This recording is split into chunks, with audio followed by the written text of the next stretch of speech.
अब है मौर्य वंश। मौर्य वंश की बात करें तो एक सिंहली यानी श्रीलंकाई, एक सिंहली वृतांत जो मौर्य साम्राज्य का महत्वपूर्ण साहित्यिक स्रोत था वो है महावंश। एक सिंहली वृतांत जो मौर्य साम्राज्य का महत्वपूर्ण साहित्यिक स्रोत था वह है महावंश। वह मौर्य राजा जिसने कलिंग युद्ध के बाद बौद्ध धर्म और उसके अहिंसक सिद्धांतों को अपनाया था अशोक। मौर्य राजा जिन्होंने श्रवण बेलगोला में आमरण अनशन किया और उनकी मृत्यु हो गई चंद्रगुप्त मौर्य। सांची स्तूप की नींव रखी थी अशोक के द्वारा। सांची स्तूप की नींव रखी थी किसने? अशोक। मौर्य साम्राज्य में राजस्व विभाग के प्रमुख को कहा जाता था समाहर्ता। मौर्य साम्राज्य में जो राजस्व विभाग का प्रमुख होता था, राजस्व विभाग के प्रमुख को कहा जाता था समाहर्ता। अंतिम मौर्य शासक बृहद्रथ की हत्या की गई थी पुष्यमित्र शुंग के द्वारा। मौर्य प्रशासन में सेना की देखभाल एक युद्ध कार्यालय द्वारा की जाती थी जिसमें शामिल होते थे 30 सदस्य। जिसमें कितने सदस्य? 30 सदस्य जो है वो शामिल होते थे। मगध सम्राट जिसने अंग को अपने साम्राज्य का हिस्सा बनाया था उसका नाम था बिंबिसार। बिंबिसार जो है वो अंग को मगध में मिला लिया था। कलिंग युद्ध किसके शासनकाल में लड़ा गया था? अशोक के शासनकाल में। मेगास्थनीज को चंद्रगुप्त मौर्य के दरबार में भेजने वाला यूनानी शासक था सेल्यूकस निकेटर। मौर्य साम्राज्य की राजधानी थी पाटलिपुत्र। मौर्य साम्राज्य का अंतिम राजा था बृहद्रथ। सम्राट अशोक पुत्र था बिंदुसार का। अशोक के शासनकाल में प्रांतीय राजधानी थी तक्षशिला और उज्जैन। अशोक के शासनकाल में प्रांतीय राजधानी थी तक्षशिला और उज्जैन। दास कर्मकार जैसे पुरुष और महिलाएं थे जिनके पास जमीन नहीं थी मौर्योत्तर काल में। दास कर्मकार वैसे पुरुष और महिलाएं थे जिनके पास जमीन नहीं थी मौर्योत्तर काल में। मेगास्थनीज के अनुसार पाटलिपुत्र में द्वार थे 64। मौर्य साम्राज्य का संस्थापक था कौन? चंद्रगुप्त मौर्य। वह मौर्य राजा जिसने युद्ध जीतने के बाद विजय त्याग दी थी अशोक। मौर्य सम्राट अशोक की मृत्यु हुई थी 232 ईसा पूर्व में। मौर्य सम्राट अशोक की मृत्यु हुई थी 232 ईसा पूर्व में।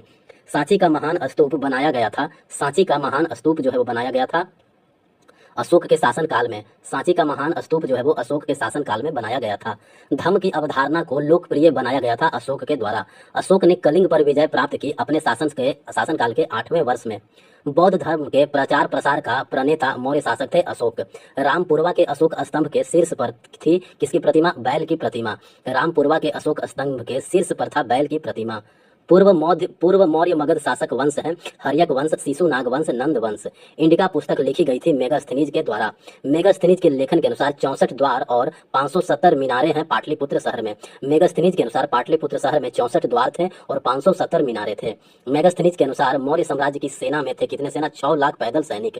मेगास्थनीज के अनुसार मौर्य साम्राज्य की सेना में शामिल थी 1,30,000 घुड़सवार सेना। मेगास्थनीज के अनुसार मौर्य साम्राज्य की सेना में शामिल थे 9,000 हाथी। अशोक ने अपनी बोध गया यात्रा और धम्म यात्रा का उल्लेख किया है प्रमुख शिलालेख 8 में। देवनाम पिय और पियदसी उपाधियां किस राजा द्वारा अपनाई गई है? अशोक के द्वारा। गुजरात में सुदर्शन झील का निर्माण किसके शासनकाल में हुआ था? मौर्य के शासनकाल में।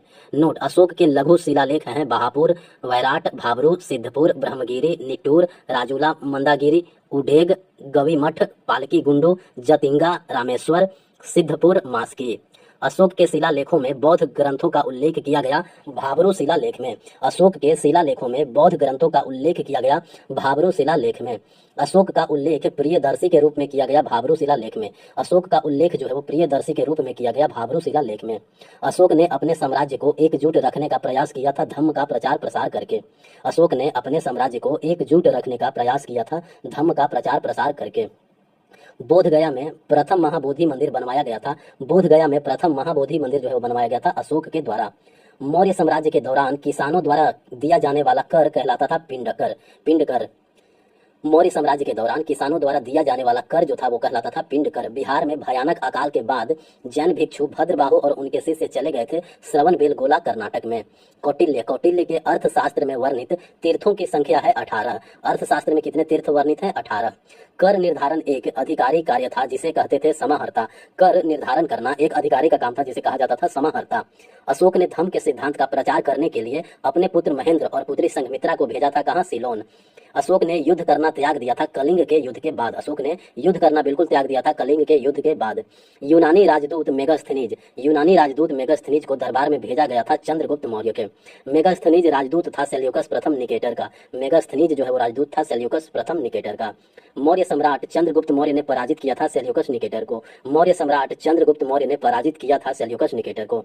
नंद वंश को पराजित करने में चंद्रगुप्त मौर्य की सहायता की थी विष्णुगुप्त ने। नंद वंश को पराजित करने में चंद्रगुप्त मौर्य की सहायता की थी विष्णुगुप्त ने।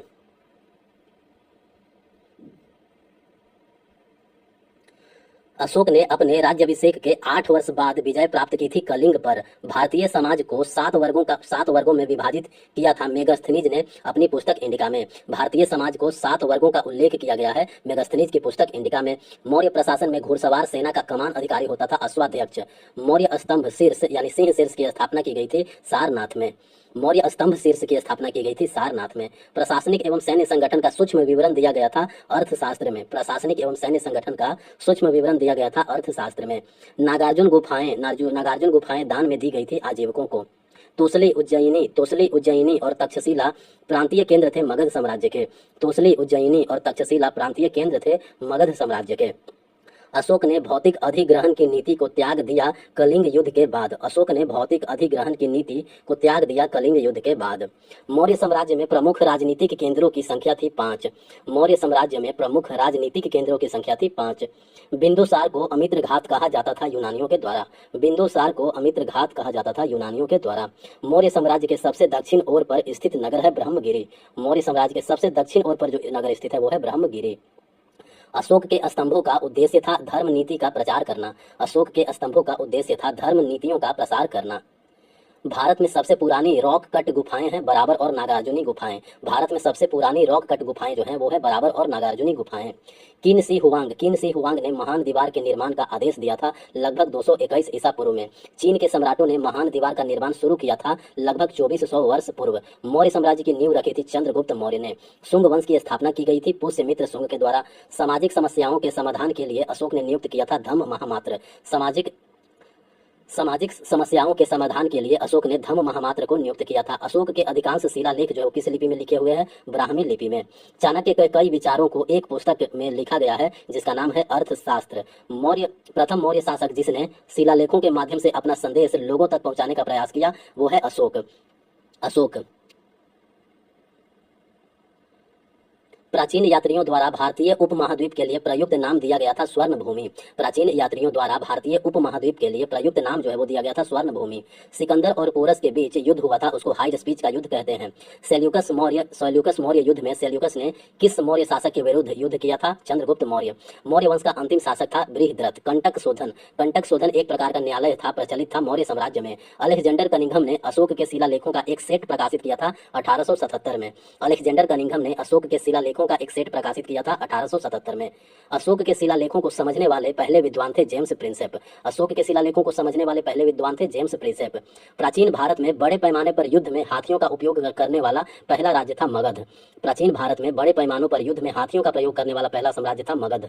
अतविका राज्य को कहा जाता था वन साम्राज्य। अतविका राज्य को कहा जाता था वन साम्राज्य। मौर्य शासनकाल के दौरान स्वर्णगिरी सोने की खदान का केंद्र था कर्नाटक। अशोक के अधिकांश शिलालेख जो है वो किस भाषा में है? प्राकृतिक भाषा में। अशोक के अधिकांश शिलालेख प्राकृतिक भाषा में।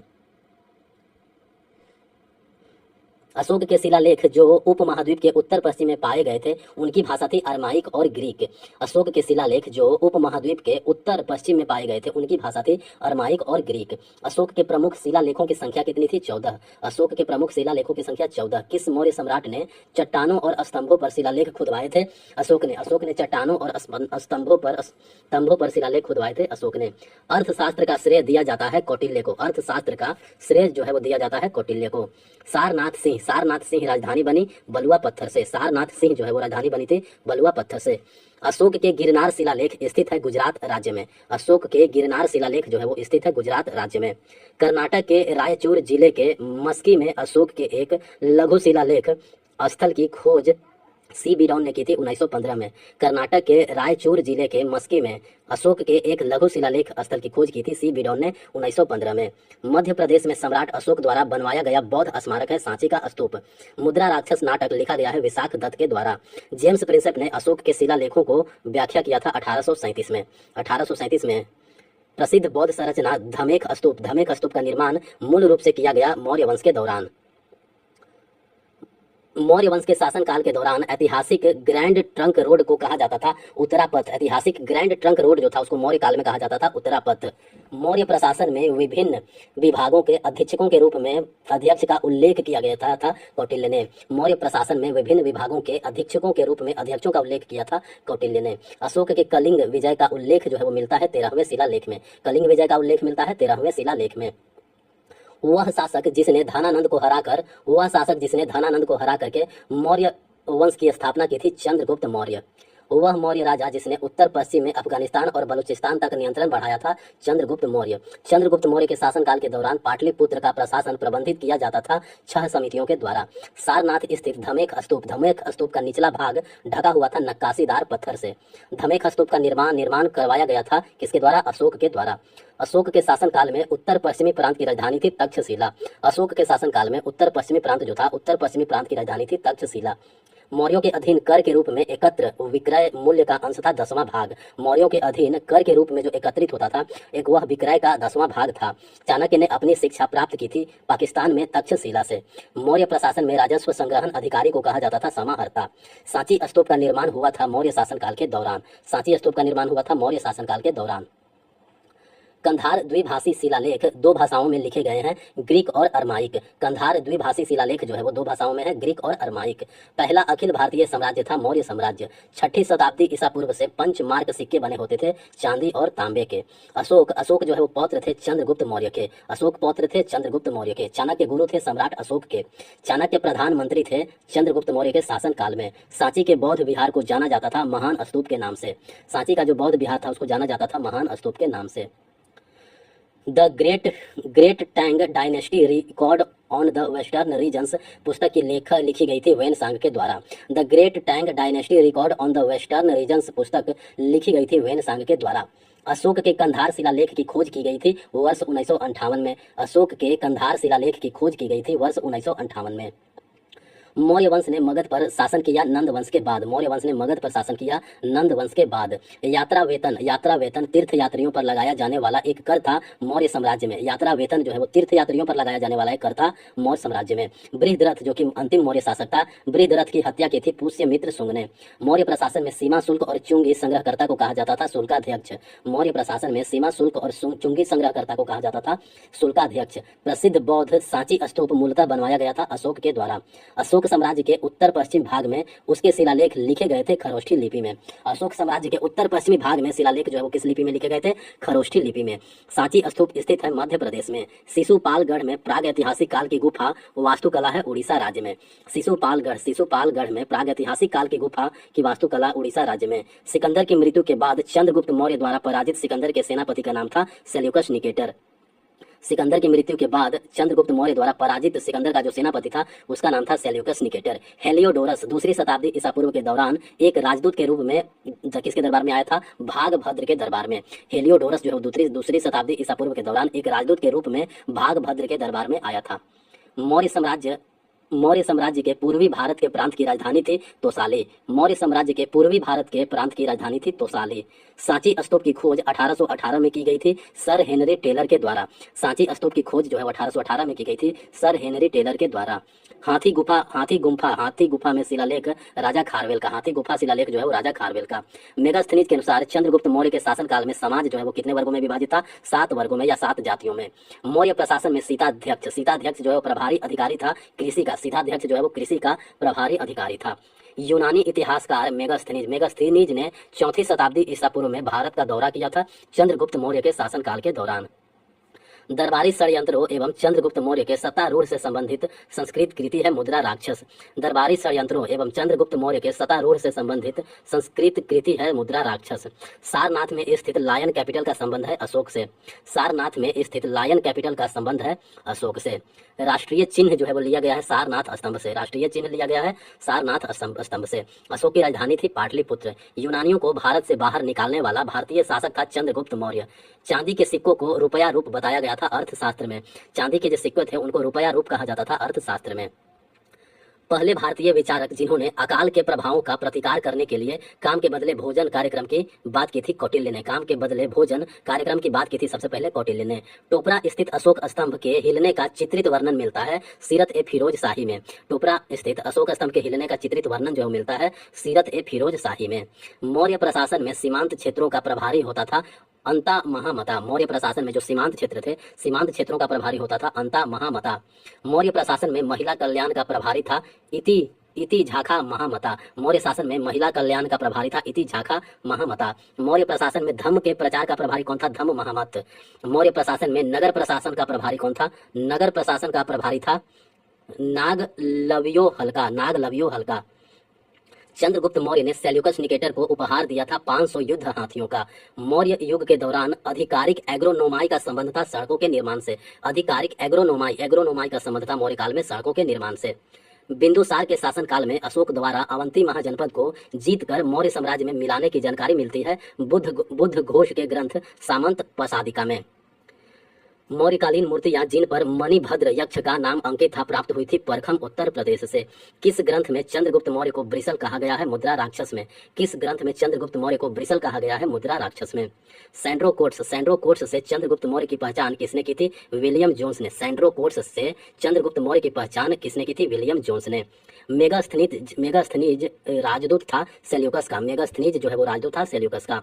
मौर्य शासक बिंदुसार को अमित्रघात कहा था यूनानी लेखकों ने। मौर्य शासक बिंदुसार को अमित्रघात कहा था यूनानी लेखकों ने।